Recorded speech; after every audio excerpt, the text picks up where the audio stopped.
Bendiciones para todos en esta noche.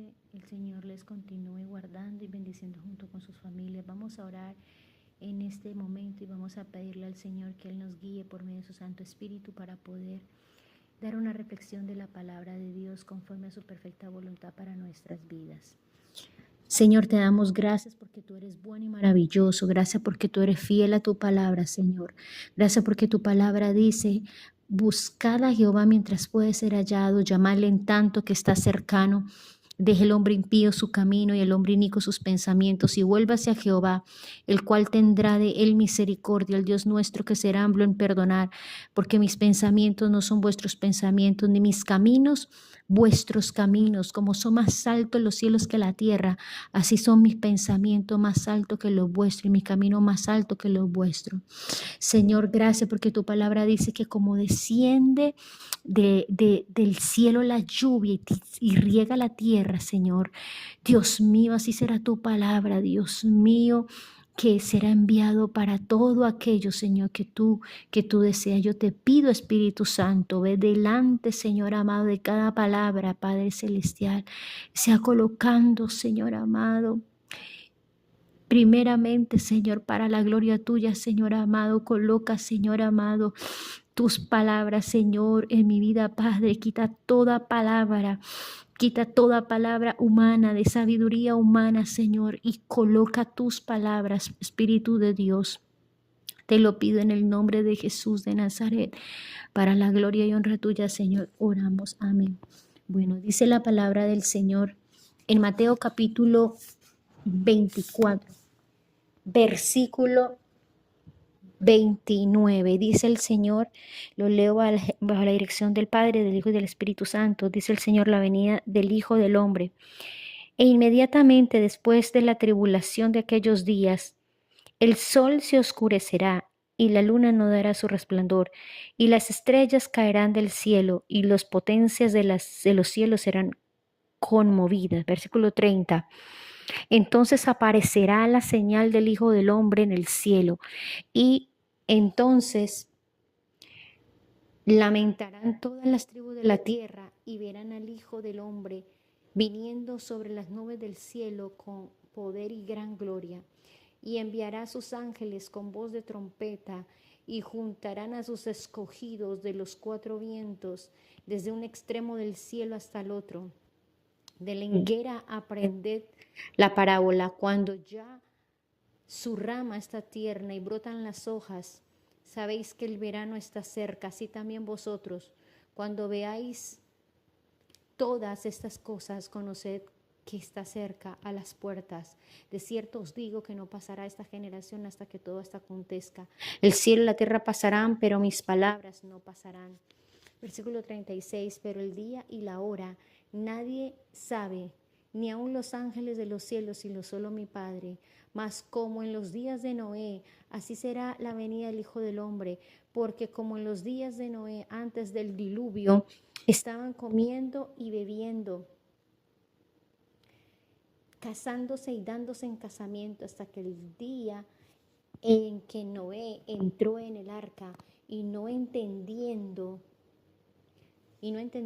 hasta que vino el diluvio y se los llevó a todos. Así será también la venida del Hijo del Hombre. Versículo 40. Entonces estarán dos en el campo, el uno será tomado y el otro será dejado.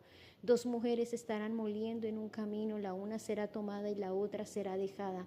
Velad pues, porque no sabéis a qué hora ha de venir vuestro Salvador. Pero sabéis esto, que si el padre de familia supiere a qué horas el ladrón habría de venir, velaría y no dejaría minar su casa. Por tanto, también vosotros estad preparados, porque el Hijo del Hombre vendrá a la hora que no penséis. ¿Quién es pues el siervo fiel y prudente, el cual puso su Señor sobre su casa para que les diera alimento a su tiempo? Bienaventurado aquel siervo al cual, cuando su Señor venga, le halle haciendo así. Versículo 47. De cierto os digo que sobre todos sus bienes le pondrá. Versículo 48. Pero si el siervo malo dijera en su corazón: mi señor tarde en venir, y comenzara a golpear a sus consiervos y aun a comer y a beber con los borrachos, Versículo 50, vendrá el Señor de aquel siervo en el día que éste no espera y a la hora que no sabe, y lo castigará duramente y pondrá su parte con los hipócritas. Allí será el lloro y el crujir de dientes. Amén. Amén, gloria a Dios. Bueno, esta es una palabra que desde hace muchísimo tiempo hemos estado escuchando, y algo que debo de decir es que es necesario que nosotros permitamos que el Señor nos guíe por medio de su Santo Espíritu. Es completamente necesario. Esta palabra es demasiado clara, es demasiado clara. Dios ha venido hablando de diferente forma, de una manera, de la otra. El Señor, en el mismo Mateo capítulo 24 que estamos hablando, habla también de las señales antes del fin, ¿cierto? Los discípulos preguntaron al Señor y el Señor empieza a describir una serie de acontecimientos, ¿no?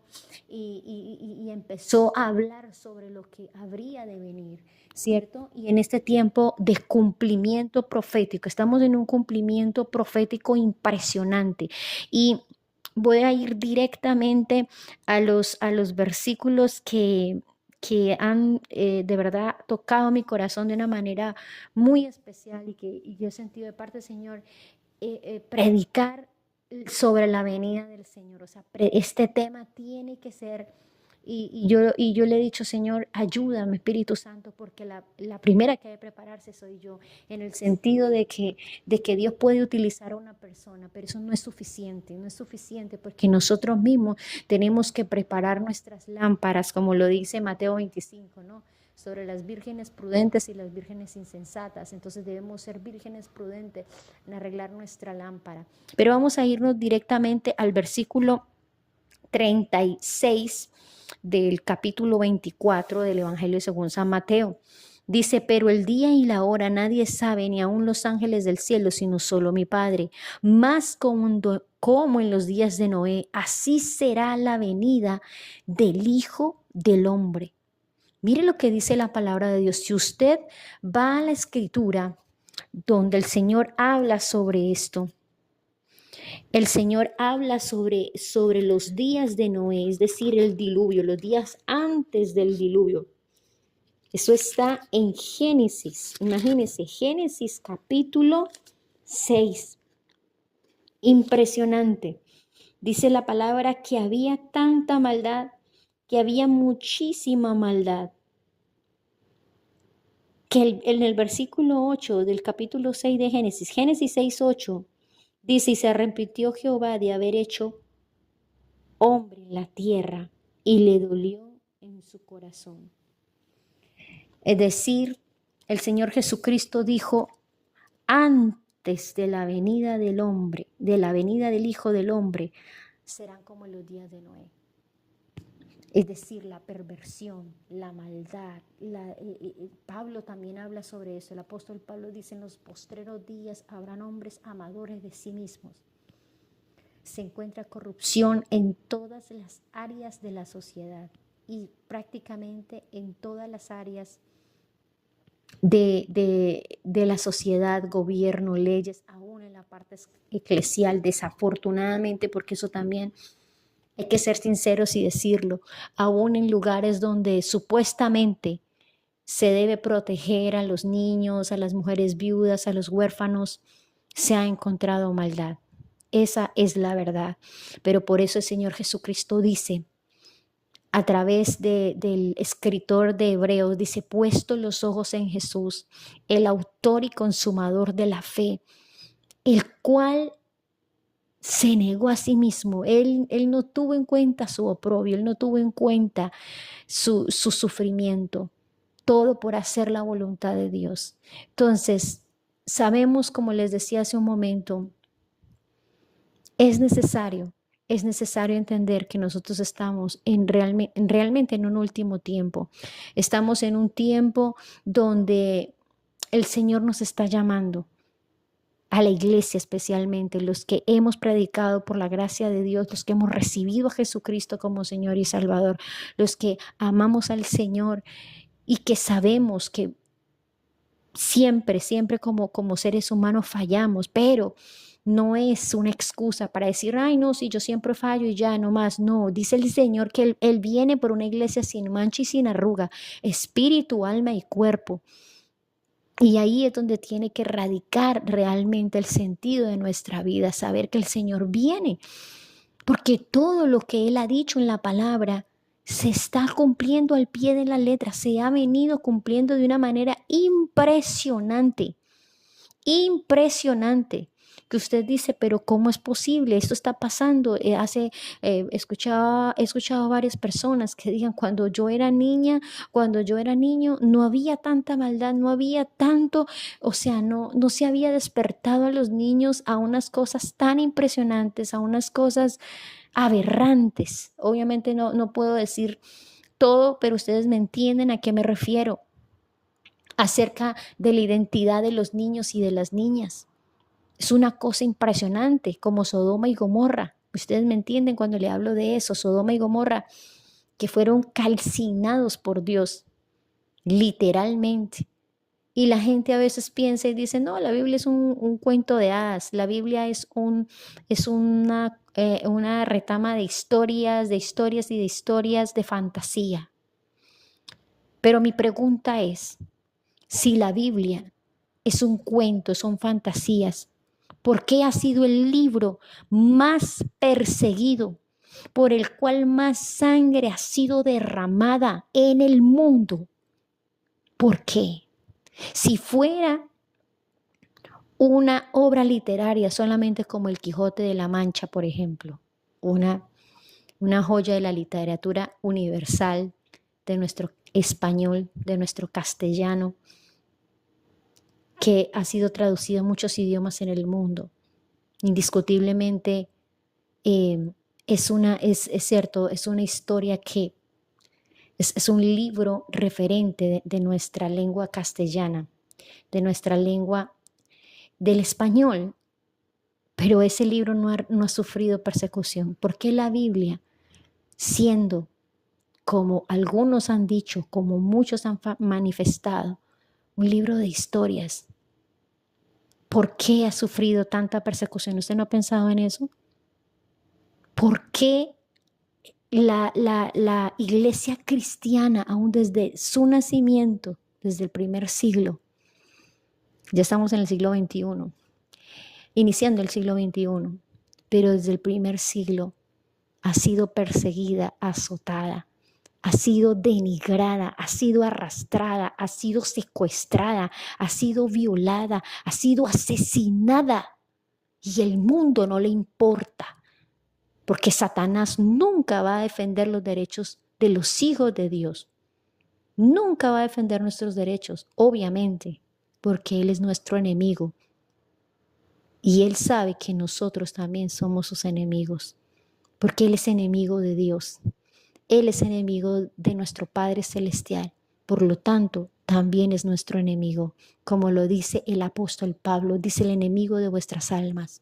Y hoy Dios está llamando a un arrepentimiento genuino a la iglesia. Como iglesia de Cristo tenemos que arrepentirnos y tenemos que permitir que el Espíritu del Señor nos guíe, nos dé la sabiduría, nos dé el conocimiento, como dice la Escritura: si tu mano derecha te es ocasión de caer, córtala. Es mejor que entres al reino de los cielos con una mano que con las dos irte al infierno. Eso dice la palabra de Dios.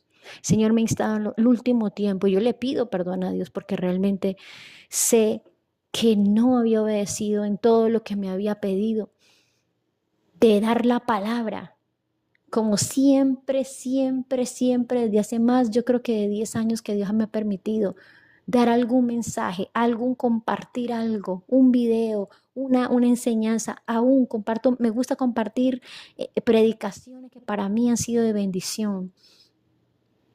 Y yo le digo: Señor, si una sola alma se puede salvar, si una sola alma, un día, una noche, una madrugada, recibe esta palabra, bendito sea tu nombre. Dice la Escritura que hay más gozo en el cielo por un pecador que se arrepiente. Y el arrepentimiento es reconocer el pecado. Dice la Escritura: el que confiesa su pecado y se aparta alcanzará misericordia. Arrepentimiento es conversión también. Es darle la media vuelta a ese pecado y ir en vía contraria hacia ese pecado. Espero ser específica y clara con este concepto, porque mucha gente está en el remordimiento. El remordimiento es que la persona sabe que está mal, sabe, pero sigue cayendo en lo mismo, sigue cayendo en lo mismo, sigue cayendo en lo mismo. Y el peligro es que obviamente, hay que hacer la claridad, en algunas congregaciones, en algunos medios de comunicación dicen, no, pues es que usted sí, usted se arrepiente, que el arrepentimiento es confesar el pecado y ya, y no más. Y bueno, si vuelve y cae, pues vuelve y le pide perdón a Dios, porque como Dios es misericordioso.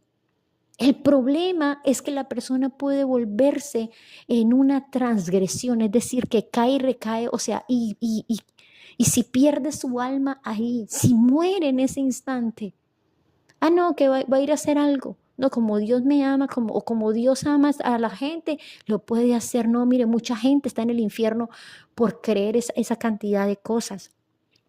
Es decir, no es que Dios no nos perdone, no, Dios sí nos perdona, claro que sí, pero la voluntad de Dios es nuestra santificación. ¿Qué significa eso? Yo no voy a volver a cometer ese pecado. Y a veces pensamos, ay, que el pecado solamente es el que robó un banco, el que mató 100 personas, el que mató a una persona, el que cayó en adulterio, el que cayó en fornicación. No, no solamente eso es pecado. El que robó, lo que hizo, o el que fue y de pronto colocó una bomba, cosas así, ¿cierto? Pero la Biblia dice que el que no perdona a su hermano, dice el Señor que es como un homicida. Y escuche lo que dice la palabra de Dios.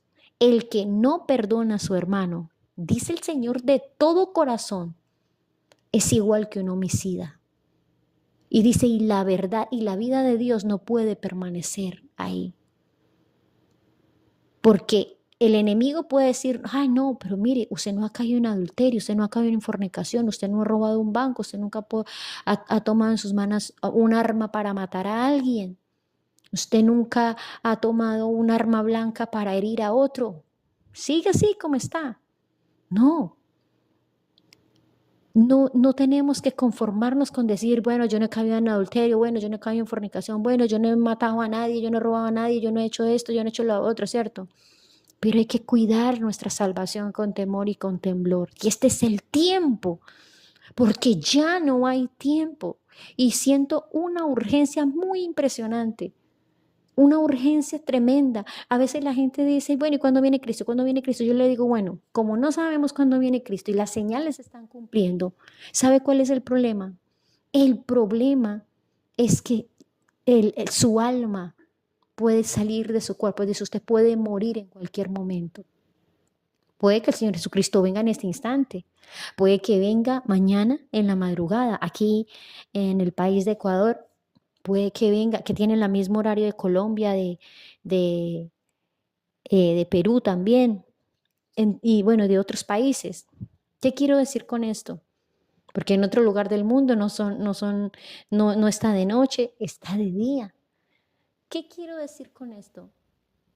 No podemos escudarnos en una debilidad, no podemos escudarnos, y como Dios es un Dios de gracia, es un Dios de gracia, sí es un Dios de gracia, pero si nosotros no tenemos en cuenta la palabra del Señor, si no predicamos un evangelio puro y santo, si la persona no entiende que de él y de ella depende también su salvación, ¿en qué sentido? Escrito está Juan capítulo 3, versículo 16, dice el Señor, porque de tal manera amó Dios al mundo, que ha dado su Hijo unigénito para que todo aquel que en Él cree no se pierda, mas tenga la vida eterna. Dice el Señor, porque no envió Dios a su Hijo al mundo para condenar al mundo, sino para que el mundo sea salvo por Él. ¿Qué significa esto? Usted debe saber, usted debe entender, yo debo saber, yo debo entender que hay que creer, pero mire, para que todo aquel que en Él cree, mire el contexto. Es decir, Dios ofrece la salvación, pero hay una condición, dice, para todo aquel que cree no se pierde. Es decir, hay gente que no va a creer, es posible que hay gente, y hay gente que no cree. Dice, para que todo aquel que en él cree no se pierda, mas tenga la vida eterna, porque no envió Dios a su Hijo al mundo a condenar el mundo, sino para que el mundo sea salvo por él. Pero ¿sabe qué dice el siguiente versículo? Dice, y esta es la condenación, que la luz vino al mundo, pero los hombres amaron más las tinieblas que la luz porque sus obras eran malas.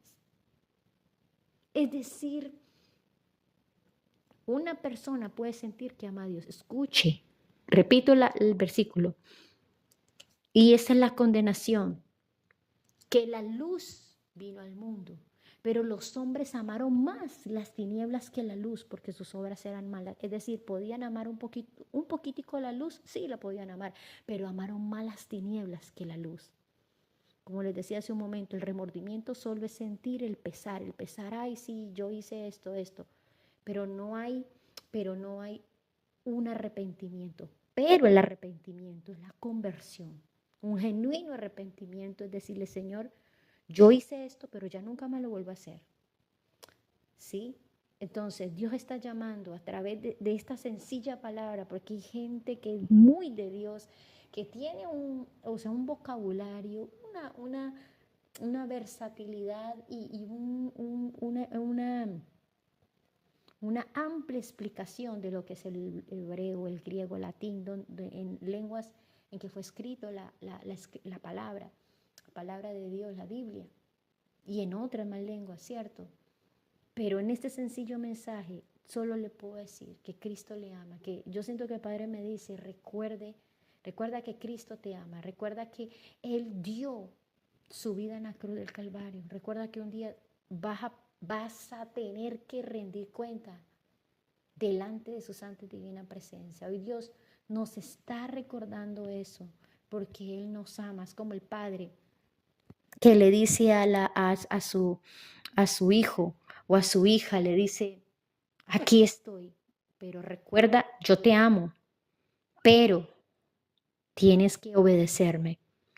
Tienes que obedecerme. Entonces Dios desea que hoy cada uno de nosotros tengamos en nuestro corazón su palabra y su presencia. Yo le invito a que usted hoy acepte a Jesucristo como Señor y Salvador. No sé en qué situación se encuentra, no sé cómo está, no sé qué está pasando con su vida, pero hoy Dios desea realmente darle esa oportunidad de salvación y vida eterna. Entonces le invito a que usted donde está, si está tal vez ya para descansar, de pronto está en su trabajo, de pronto esta enseñanza de 7 de septiembre de 2024 lo va a escuchar alguien en 2 años, en un año, en un mes, no sé.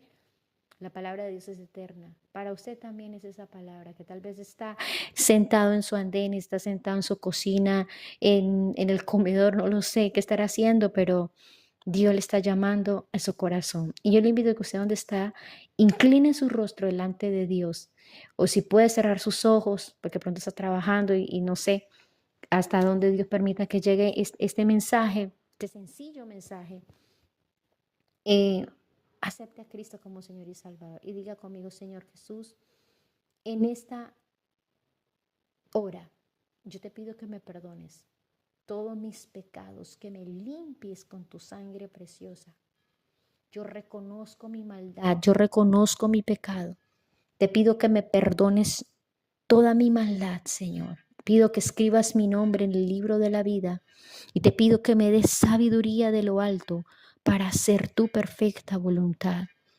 En el nombre de Jesús de Nazaret, ayúdame a terminar la carrera, Señor, que tengo por delante y llegar victorioso con manos alzadas a ti el día que tú me llames a tu presencia. Guarda a mi familia también en tus manos, Señor, en el nombre de Cristo Jesús. Amén y amén. Entonces, apreciado amigo, amiga en el Señor, hermano en Cristo, amado hermano en Cristo y amada hermana en Cristo, hoy es el día en que Dios nos está llamando para hacer su voluntad, para que Él sea el que sea glorificado y que su nombre corra, su palabra corra. Dios bendiga a cada persona que Dios ha permitido que escuche este mensaje, que la gracia de nuestro Señor Jesucristo y la unción del Espíritu Santo, el poder del Padre Celestial y su amor nos acobije todos los días de nuestra vida. Dios les bendiga y Dios les guarde y que Dios les prospere en todo lo que están haciendo. Amén. Dios les guarde.